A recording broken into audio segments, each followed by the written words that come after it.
नमस्कार, स्वागत है आपका। मैं हूं आपके साथ दिनेश अवस्थी और आज हम बात करने वाले हैं उत्तराखंड में, जहां इलेक्शन शुरू होने वाले हैं, चुनाव शुरू होने वाले हैं और इन चुनावों को लेकर के आज तारीखों का ऐलान साफ तौर पर हो चुका है। और अब क्या कुछ रणनीति बनने वाली है, इस पर बड़ा ही गौर करने वाली बात होगी कि अब जिस तरह से चुनावों के ऐलान साफ तौर पर कहा गया है, 10 मार्च को नतीजे आएंगे, 10 फरवरी से चुनाव शुरू कर दिए जाएंगे और 10 मार्च को नतीजे आएंगे और चुनावी बिगुल बज चुका है। अब क्या कुछ स्थिति बनेगी और उत्तराखंड में खास करके अगर बात करें तो इस बार कौन अपनी बाजी मार पाएगा, ये भी देखना होगा। और सत्ता में क्या कांग्रेस वापसी कर पाएगी, ये भी विषय है।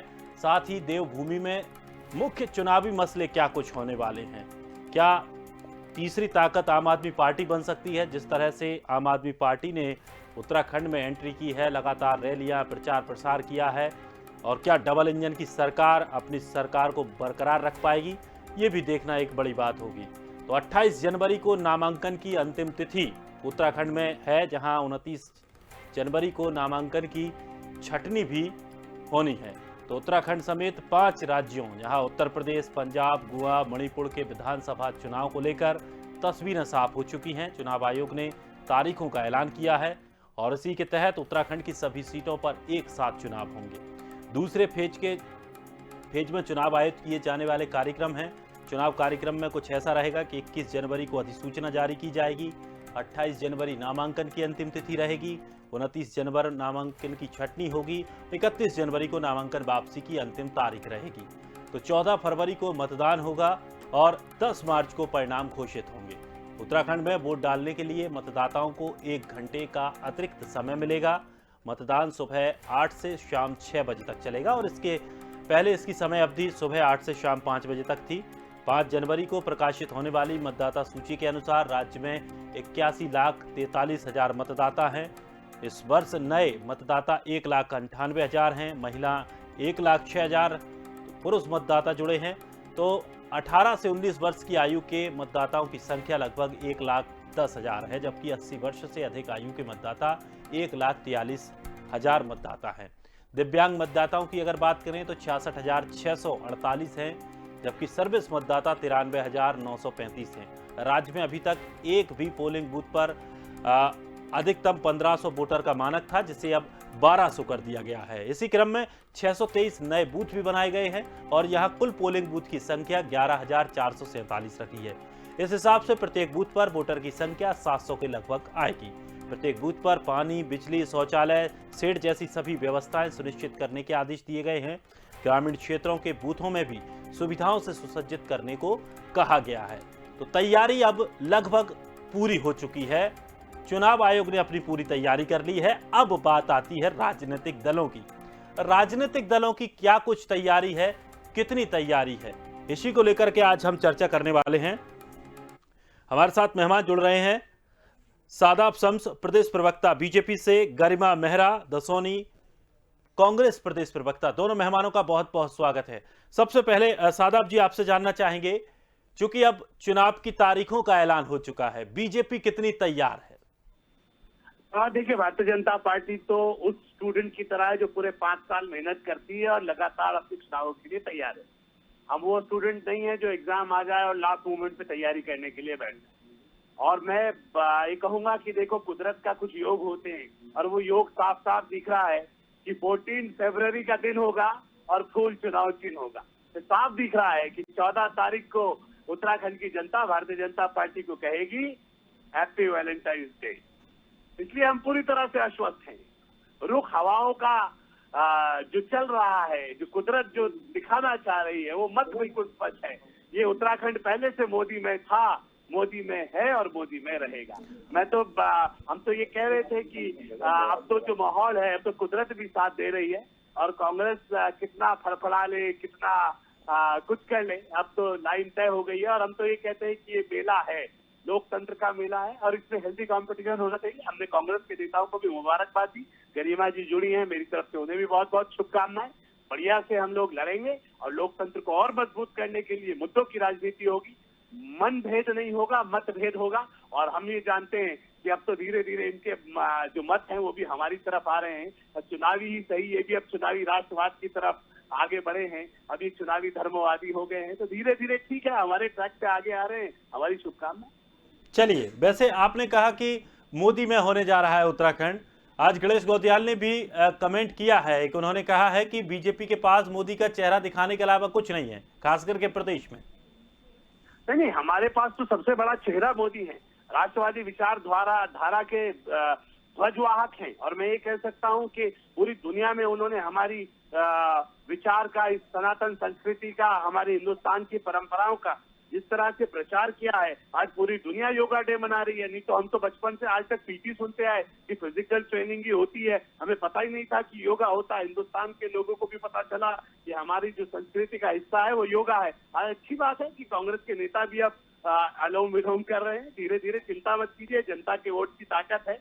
इन्होंने अनुलोम विलोम सिखा दिया, मंदिर जाना सिखा दिया, यही वोट की ताकत तो है कि इससे जो लोग कहीं और जाते थे अब मंदिर घूम रहे हैं, कपड़ों के ऊपर जनेऊ दिखा रहे हैं। ये मेरी संस्कृति की, मेरी परंपराओं की ताकत है, और मैं ये कह सकता हूँ ये ताकत जिस वोट के बदौलत मिली, वो वोट अगर चाहेगा, वो जनता अगर चाहेगी कि दोबारा इन्हें उस ताकत का एहसास कराया जाए, तो मुझे लगता है कि वो कराएगी। अभी तक तमाम जितने भी 5 साल में चुनाव हुए हैं, उन तमाम चुनावों में हमने ऐतिहासिक जीत दर्ज की, और हमें पूर्ण विश्वास है कि हमने मिथक तोड़ा है। 5 साल ये कहा जाता था कि एक बार 5 साल लोकसभा की सीटें एक पक्ष को मिलती है, दूसरी बार दूसरे पक्ष को मिलती है। हमने वो मिथक भी पिछली बार तोड़ा है, और इस बार ये मिथक भी तोड़ेंगे कि दोबारा इस प्रदेश में सरकार रिपीट नहीं होती। इसलिए युवा मुख्यमंत्री के नेतृत्व में इस बार 7 पार का जो नारा हमने दिया है, हम उसे हर कीमत पर हासिल करेंगे। हमारा कार्यकर्ता, बूथ स्तर का कार्यकर्ता, अपने बूथ पर अपनी जी जान लड़ा देगा, और मोदी जी को ऊपर रखने के लिए पूरी ताकत लगाएगा। क्योंकि नजर नजर में उतरना कमाल होता है, नजर नजर में ठहरना कमाल होता है। बुलंदियों पर पहुंचना कोई कमाल नहीं, बुलंदियों पर ठहरना कमाल होता है। भारतीय जनता पार्टी इस बुलंदी पर ठहरी रहेगी। हम अपनी जगह किसी कीमत पे नहीं छोड़ेंगे, अपने मोर्चे को नीचे नहीं आने देंगे, पूरी ताकत से खड़े रहेंगे। चलिए, अच्छी बात है। अभी भी आप मोदी का नाम ही ले रहे हैं, धामी की चर्चा अभी भी आपने नहीं की। चलिए, गरिमा जी भी हमारे साथ जुड़ी हुई है। गरिमा जी, बीजेपी का कहना है कि 14 फरवरी वैलेंटाइन डे है और उस दिन बीजेपी को जीत मिलने वाली है। कांग्रेस की क्या तैयारी है? क्या कांग्रेस ने भी कुछ इस तरह के आंकड़े लगाए हैं कि वैलेंटाइन डे को लेकर के कुछ ऐसे जिससे तर्क दिया जा सके कि कांग्रेस जीत रही है? देखिए, शादाब समझी ने अभी कहा कि हम वो पार्टी है जो पूरी 5 साल चुनाव के लिए मेहनत करते हैं। तो मैं शादाब समझी से कहना चाहती हूँ, आप केवल चुनाव के लिए ही मेहनत करते हैं, केवल कुर्सी के लिए ही मेहनत करते हैं।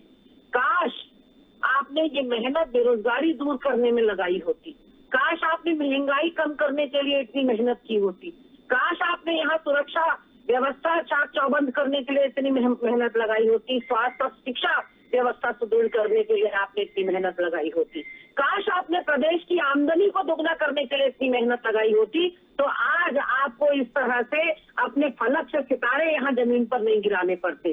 जिस तरह से एक लंबी कतार आपको बड़े नेताओं की, चाहे मोदी हो, चाहे शाह हो, चाहे घड़ी घड़ी राजनाथ सिंह जी आ रहे हैं, प्रहलाद जोशी हो, दुष्यंत गौतम हो, तमाम आपके मंत्री लोग हो, वो सारे आपको यहाँ बुलाने पड़ रहे हैं क्योंकि आपके स्थानीय नेताओं ने कुछ नहीं किया।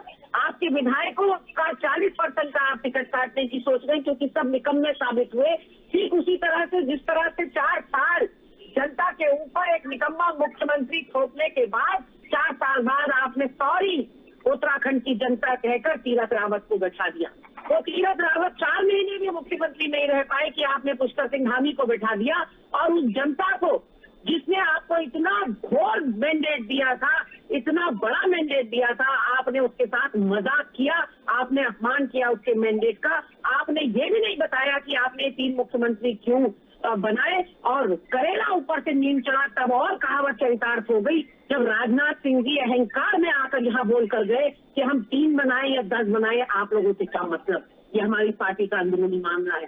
प्रदेश के ऊपर एक के बाद एक मुख्यमंत्री थोपते चले जाओगे, प्रदेश के ऊपर आर्थिक बोझ इन मुख्यमंत्री का डालोगे, नकारा और निकम्मे मुख्यमंत्रियों का, और उसके बाद कहोगे कि हम 3 बनाए या 10 बनाए, आपसे क्या मतलब। मैं कहना चाहती हूँ कि शादाब संत कह रहे हैं कि हैप्पी वैलेंटाइन कहेंगे उत्तराखंड की जनता को। आपकी ही वो पार्टी है जिसने तमाम तरह के घरों में भटकर हिंदू वाहिनी, दुर्गा वाहिनी, बजरंग दल लोगों को वैलेंटाइन के दिन किस तरह से आप युवक और युवतियों को पीटते हैं। आप नफरत करने वाले लोग हैं, इसलिए प्यार करने वाले लोगों को आप लाठियां उनके ऊपर भांजते हैं और आज आप हैप्पी वैलेंटाइन कह रहे हैं। आप तो वैलेंटाइन में यकीन ही नहीं रखते हैं, आपकी पार्टी यकीन नहीं रखती वैलेंटाइन डे में, तो कौन सा हैप्पी वैलेंटाइन आप करने वाले। मैं शादाब साहब से कहना चाहती हूँ, आज उत्तराखंड की जनता ये मन बना चुकी है कि उसने आपको सत्ता से बेदखल करना है, इसलिए क्योंकि आपने कुप्रबंधन, कुशासन और आपका जिस तरह से यहाँ पर बेरोजगारी और भ्रष्टाचार और महंगाई को आपने चरम पर पहुंचा दिया, आसमान पर पहुंचा दिया। लोग, जनता, उनकी रसोई सब जगह आग लगी, लोगों के जीवन स्तर को आपने निचले स्तर पर पहुंचा दिया, आपने पर कैपिटा इनकम को निचले स्तर पर पहुंचा दिया। 2 दर्जन किसानों ने यहाँ आत्महत्या कर ली, एक व्यापारी ने जनता दरबार में आत्महत्या कर ली, आपने घाट में महात्मा शक्ति के ऊपर लाठियां बरसाई है, आपने घर घर मोबाइल वैन से दारू बंटवाई है। लोग क्यों भूल जाएंगे आपको, लोग कैसे भूल जाएंगे इन सारे अत्याचारों से। तो आपने मेहनत की है शादाब साहब, मैं मोहर लगाती हूँ आपकी बात पर, लेकिन भाजपा मेहनत करती है केवल चुनाव के लिए, भाजपा मेहनत करती है केवल उस दिशा में जहां उसको ये इन प्रकार कुर्सी मिल जाए, सत्ता मिल जाए, लेकिन जनता जाए भाड़ में, उससे भाजपा का कोई मतलब नहीं है। आज समाज में जिस तरह की नफरत, जिस तरह का आपने वैमनस्य फैला दिया है, समाज को बांटने का जिस तरह से आपने काम किया है, और ये आपका कार्यकाल है, प्रचंड बहुमत का कार्यकाल, जिसमें सबसे ज्यादा आंदोलन हुए प्रदेश के अंदर। अभी 7 से 8 वर्ग जो है समाज के, वो आपके खिलाफ आंदोलनरत है। उसमें आप देख लीजिए, नर्सिंग छात्र हैं, उसमें योगा छात्र हैं, उसमें जो है योग प्रशिक्षु है, उसमें आंगनबाड़ी आशा कार्यकर्ता है, मनरेगा उपनल है, उसमें लगातार बढ़ोतरी होती चली जा रही है। जिन लोगों के साथ आप अन्याय कर रहे हैं, और लगातार मैं कहना चाहती हूँ कि शादाब साहब की पार्टी ने जो वादे और दावे करके 2017 में ये काबिज हुए, लोक का युक्त का वादा था 100 दिन का देंगे, इनका वादा था बैकलॉग भर्तियां 1 महीने में भर देंगे, ये कुछ भी कर पाने में सक्षम नहीं हुए। जनता इस समय मन बना चुकी है कि इन अत्याचारी, इन अनाचारी, इन दुराचारी नेताओं से उसको छुटकारा चाहिए। चलिए शादाब जी, अगर बात करें मुद्दों को लेकर, खास करके पहाड़ी मुद्दों को लेकर बात करें, तो वो मुद्दे बहुत ही अलग रहते हैं। लोगों की बहुत छोटी छोटी समस्याएं होती हैं और 5 साल सरकारों के बीच जाती हैं और उन समस्याओं का हल नहीं हो पाता है। इस बार क्या कुछ परेशानियां बीजेपी के सामने आ सकती हैं? भारतीय जनता पार्टी ने बहुत ईमानदारी के साथ जो वादे किए थे अपने चुनावी घोषणा पत्रों में, उन्हें पूरा किया। और मैं कहते हुए मुझे खुशी हो रही है कि 1.25 लाख करोड़ रुपए केंद्र सरकार ने इस प्रदेश को दिए। सोचिए, अगर ये 55-60 सालों में तक जो इनकी सरकारें रही कांग्रेस की, अगर ये इस तरह का ईमानदारी इस प्रदेश के साथ बरत देते तो आज उत्तराखंड कैसा होता। जो आज मेरे प्रधानमंत्री ने इस प्रदेश के लिए किया, वो अगर काश इनके प्रधानमंत्री कर देते तो आज ये प्रदेश कितना खूबसूरत होता। लेकिन इन्होंने तो जो दिया हुआ था उसे छीनने का काम किया। रही बात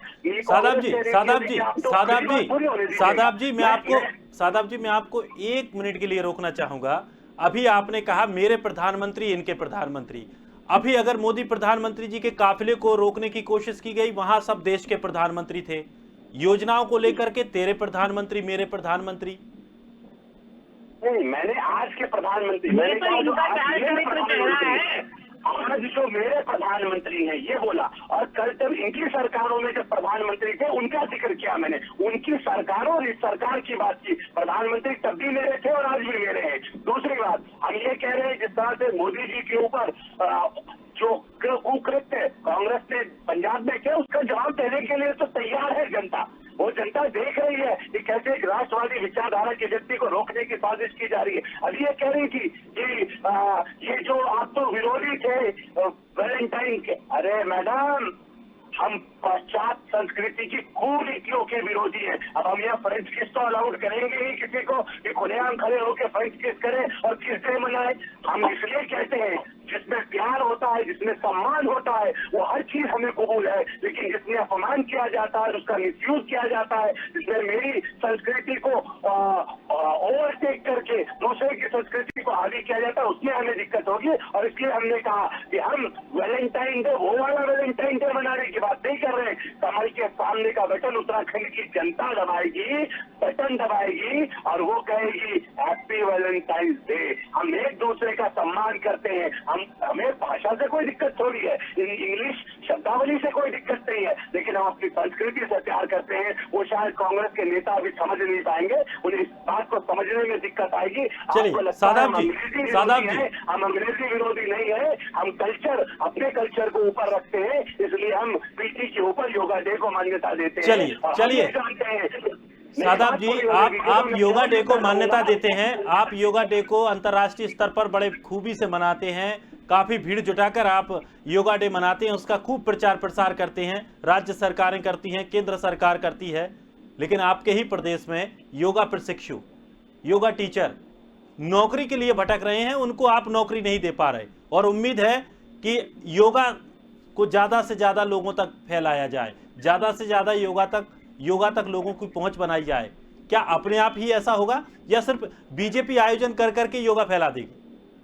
नहीं, 55-60 सालों तक जो गड्ढे खोदे गए, मेरी संस्कृति को दफन किया गया, अब उसे वापस अपने उरूज पे आने में, वापस अपनी जगह पाने में थोड़ा सा समय लगेगा। चिंता मत कीजिए, जो जनता जिस तरह से हमें सपोर्ट कर रही है, जिस तरह से चुनाव जिता रही है, ये चिंता मत कीजिए। धीरे धीरे इन सब जितने कांग्रेसी हैं, पश्चात संस्कृति को ज्यादा जो तरजीह देते हैं अपनी संस्कृति के ऊपर, ये धीरे धीरे आ रहे हैं ना। अब तो हम देख रहे हैं किस तरह से त्रिशूल लेके प्रेस कर रहे हैं, चिन्ह दिखा रहे हैं, मंदिर मंदिर जा रहे हैं। चिंता मत कीजिए, सब जाएंगे। ये वोट की ताकत है और वोट की चोट जो जनता कर रही है, ये सब कुछ उसका बदलाव का असर है। और मैं ये मानता हूँ कि अभी तो शुरुआत है। देश की जनता, प्रदेश की जनता मन बना चुकी है कि वो अपनी परंपराओं को, अपनी नीतियों को आगे बढ़ाएगी और भारतीय जनता पार्टी को युवा मुख्यमंत्री के नेतृत्व में फिर इस बार 5 पार का जो नारा हमने दिया, उस संकल्प को दोहराने में हमारी सहायता करेगी, वहां तक हमें पहुंचाएगी। चलिए गरिमा जी, कांग्रेस को लेकर बात आमतौर पर देखी जाती है, जितनी जगहों पर भी कांग्रेस की राज्यों में सरकारें रही, वहां आपसी मतभेद खुलकर सामने आते हैं, आपसी कलह खुलकर सामने आती है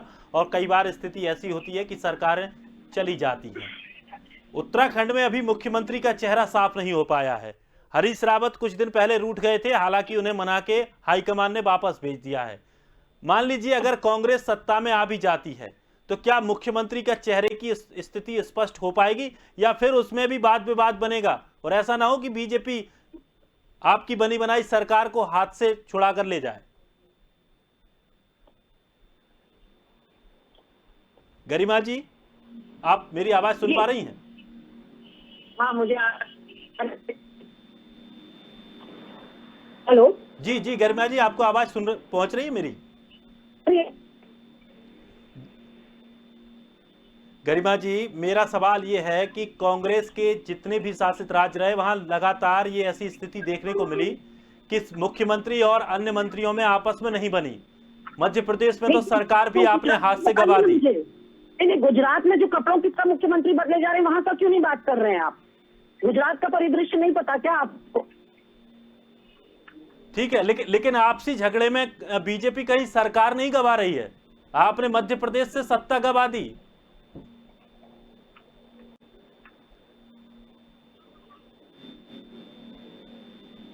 गरिमा जी, आप तक आवाज पहुंच रही है? चलिए, लगता है संपर्क नहीं हो पा रहा है, हम जुड़ने का प्रयास करेंगे। सादाब जी हमारे साथ लगातार बनी हुए हैं। सादाब जी, खास करके उत्तराखंड को लेकर हम बात करें, उत्तराखंड में जो चुनौतियां हैं वो क्या कुछ अब महत्वपूर्ण चुनौतियां होने वाली हैं और खास करके अन्य दलों को लेकर और बात करने। कांग्रेस मुख्य विपक्षी दल है, आम आदमी पार्टी भी लगातार वहां पर प्रयास कर रही है। आम आदमी पार्टी ने बड़े बड़े वायदे किए हैं, फिर फ्री बिजली देने की बात कही है, फ्री शिक्षा देने की बात कही है और तमाम ऐसे लोक लुभावन वादे किए हैं। क्या उसका असर जनता पर पड़ेगा या नहीं? देखिए, मुझे ऐसा लगता है कि यहाँ साबित हो गया है कि आम आदमी पार्टी झूठ की एक दुकान है, क्योंकि दिल्ली में जिनकी सरकार है वो दिल्ली में दे नहीं पाए, कोई दिल्ली में अपने वादे के ऊपर खरा उतर नहीं पाए और मैं ये कह सकता हूँ कि उत्तराखंड में वो बात कर रहे हैं। अगर आप गौर से देखेंगे तो उन्होंने कहा हम 1000 रुपए हर बहन को देंगे, तो दिल्ली में क्यों नहीं दिए, सवाल उठता है। उन्होंने कहा कि हम यहाँ पे बेरोजगारी 5000 रुपए भत्ता देंगे, तो भाई दिल्ली में क्यों नहीं दिया, उन लोगों से क्या गलती हो गई थी, दिल्ली वालों ने तो आपको वोट देके मुख्यमंत्री बनाया। फिर कहा उन्होंने हम 1 करोड़ रुपए सैनिक परिवार को देंगे जो शहीद परिवार होगा। हमने कहा आप आज भी दे सकते हैं तो दे दीजिए, हम आपको सल्यूट कर देंगे।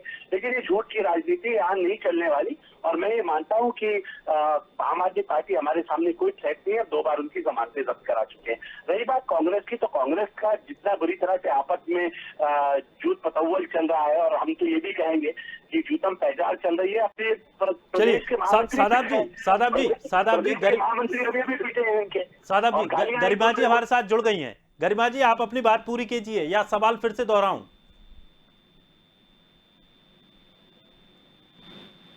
गरिमा जी, आप तक आवाज पहुंच पा रही है? चलिए, लगता है संपर्क नहीं हो पा रहा है। और अभी तो आवाज गई है, चिंता मत कीजिए, अभी बहुत कुछ जाना बाकी है। तो चुनाव, अभी तो आचार संहिता लगी है।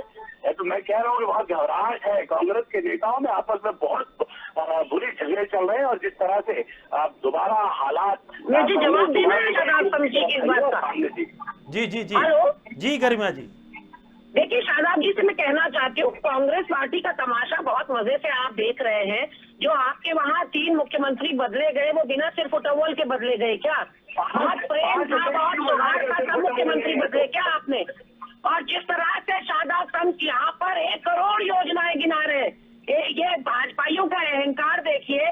सीटों की बात करते हैं तो सीधे 60 पार की बात करते हैं, और योजनाओं की बात करते हैं तो 1000, 1 लाख कुछ नहीं, 1 लाख भी आता है, 10 लाख भी आता है। 1 करोड़ योजनाएं 5 साल में इन्होंने लॉन्च कर दी। अब वो योजनाएं और विकास में शादाब समझी से कहना चाहती हूँ, दिखाया नहीं जाता, बताया नहीं जाता, सुनाया नहीं जाता, वो दिखता है।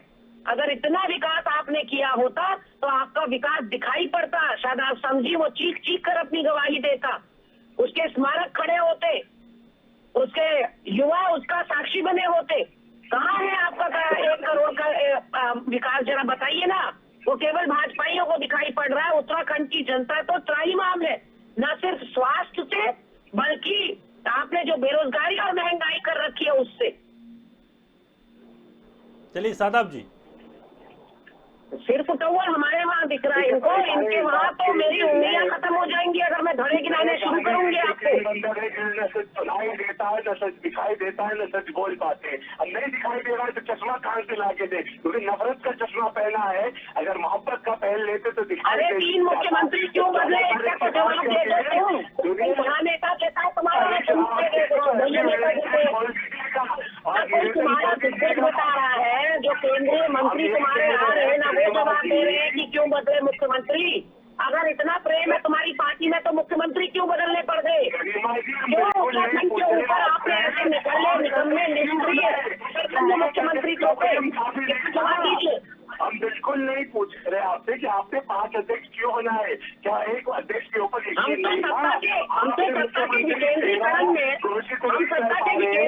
में विश्वास रखते हैं, इसलिए हमारी पार्टी का अंदरूनी मामला है। हम संगठन में कितने भी अध्यक्ष बनाए, हमारी पार्टी का अंदरूनी मामला है। इससे न विकास अवरुद्ध हो रहा है, न प्रदेश की जनता को फर्क पड़ रहा है।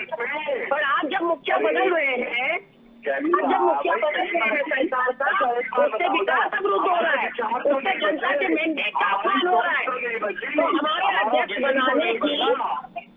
हमारे अध्यक्ष बनाने की जो तुलना है वो अपने मुख्यमंत्रियों से मत करिए। क्यों ना, मतलब आप 5 नहीं, हमारे अध्यक्ष बनाने से आपके पेट में क्यों दर्द हो रहा है बताइए। आपको एक कैप्टन पे यकीन नहीं हो, आपके यहाँ का झगड़ा सामने ना आए, आपके घर में कैसा झगड़ा है, आप एक दूसरे पे यकीन नहीं करते जाती है। अरे काम की राजनीति करो ना। हम ये कह रहे हैं, हमने बड़ी ईमानदारी से अटल आयुष्मान योजना इस प्रदेश को दी, और हमने कहा कांग्रेसियों को भी मिले इसका लाभ, और सबको मिले। पूरा ना हिंदू देखा, ना मुस्लिम देखा, ना सिख देखा, ना ईसाई देखा, सिर्फ ये देखा हमारा उत्तराखंडी होना चाहिए। काम करना, बताइए